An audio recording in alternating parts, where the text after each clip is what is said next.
में हम सभी को पता है कि युवा आंदोलनरत है और युवा बेरोजगारी के मुद्दे को लेकर, नौकरी के मुद्दे को लेकर, 60-40 को लेकर, स्थानीय नीति को लेकर, 1932 के खतियान को लेकर सरकार को घेरने का काम लगातार कर रही है। आपको याद होगा कि जेपीएससी की जब एग्ज़ाम हुई थी तो सीरियल वाइज रिजल्ट जारी कर दिया गया था। युवाओं ने आंदोलन किया था और आंदोलन के बाद ये परिणाम निकला कि सरकार ने माना कि नेचुरल जस्टिस के तहत हम लोग जितने भी सीरियल वाइज सफल अभ्यर्थी हैं उसको हम पास घोषित कर देंगे।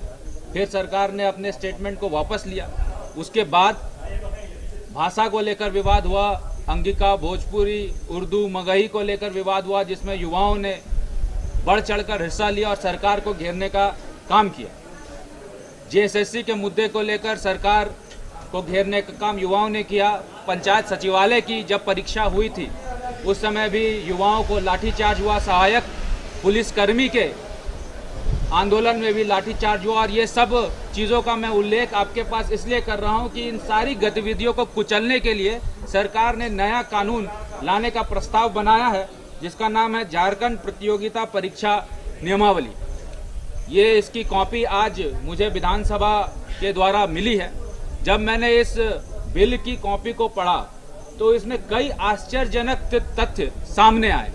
उदाहरण के तौर पर सबसे पहले ये तथ्य सामने आया कि यदि परीक्षा कर्मचारियों के विरुद्ध, उनके परिवार के विरुद्ध, उनके परिवार के रिश्तेदार मित्रों के विरुद्ध अगर किसी ने टीका टिप्पणी की परीक्षा नियमावली को लेकर तो उस पर एफआईआर दर्ज करा दिया जाएगा। कर्मचारियों तक तो ठीक है, लेकिन मित्र कौन है, उनके रिश्तेदार कौन है, और यदि कोई आपस में मतभेद होगा और उसमें कुछ बकझक होगा तो उसको इस झारखंड प्रतियोगिता परीक्षा नियमावली के तहत एफआईआर दर्ज कराकर जेल के अंदर घुसा दिया जाएगा। यह सरकार ने बिल लाया। अब बताइए कि सरकार ने हमारे बोलने की स्वतंत्रता को किस प्रकार से कंट्रोल करने का प्रयास किया है। इतना ही नहीं, फिर सरकार ने एक और इसमें क्लॉज जोड़ा है और जोड़ा है कि परीक्षा एवं परीक्षाओं से संबंधित प्रश्न पत्रों एवं प्रश्न पत्रकों के संबंध में झूठी, भ्रामक एवं मिथ्या सूचना फैलाने वालों के ऊपर भी एफआईआर होगा। यानी कि जेपीएससी के मुद्दों को तथ्यों के साथ अगर हम रखेंगे, जेएसएससी के मुद्दों को तथ्यों के साथ अगर हम रखेंगे और सरकार ने इसको झूठा कह दिया तो इसका मतलब जिन्होंने तथ्य को रखा उसको जेल के अंदर डालने का काम सरकार करेगी। आगे के क्लॉज में क्या है? आगे के क्लॉज में फिर सरकार ने कहा है कि वैसे अभ्यर्थी जो इन सब गतिविधियों में पाए जाएंगे, यानी कि जितने भी छात्र युवा आंदोलन कर रहे हैं, यदि सरकार ने उनको इस नियम के तहत बुक कर दिया तो उनको 2 से 10 साल तक के लिए कोई भी एग्जाम देने से डिबार कर दिया जाएगा। यानी कि जो भी आंदोलन आप सरकार के विरुद्ध में देख रहे हैं, आने वाले दिन में इस डर के कारण युवा बाहर अपने लाइब्रेरी से नहीं निकल पाएंगे क्योंकि उनको डिबार होने का खतरा होगा। उसके बाद सरकार ने क्या कहा? सरकार ने उसके बाद एक और नियम उसमें जोड़ दिया।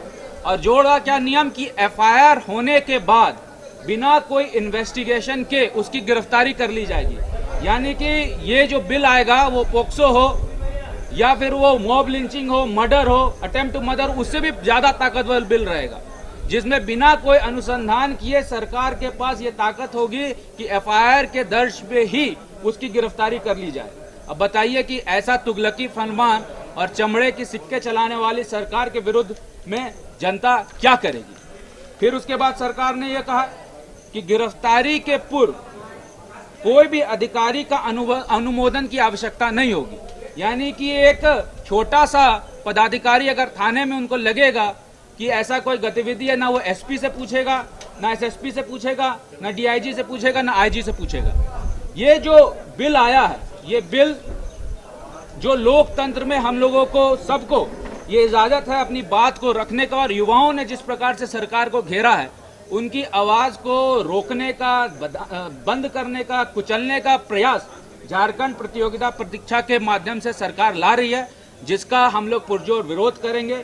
और भाजपा हमेशा युवाओं के हित पे खड़ी रही है, चाहे वो नियुक्ति नियमावली हो, चाहे स्थानीय नीति हो, चाहे 1932 का खतियान हो, उसको लेकर लगातार हम लोग अपना आवाज बुलंद कर रहे हैं। और आने वाले दिन में इस बिल का भी हम लोग पुरजोर तरीके से विरोध करेंगे। मेरा दायित्व था कि मीडिया के माध्यम से ये बात युवाओं तक पहुंचे कि किस प्रकार युवाओं के आवाज को कुचलने का काम सरकार कर रही है। मैं आश्वस्त करता हूं, एक विधायक होने के नाते जो मेरा दायित्व सदन के अंदर होगा उसका मैं निर्वाह करूंगा।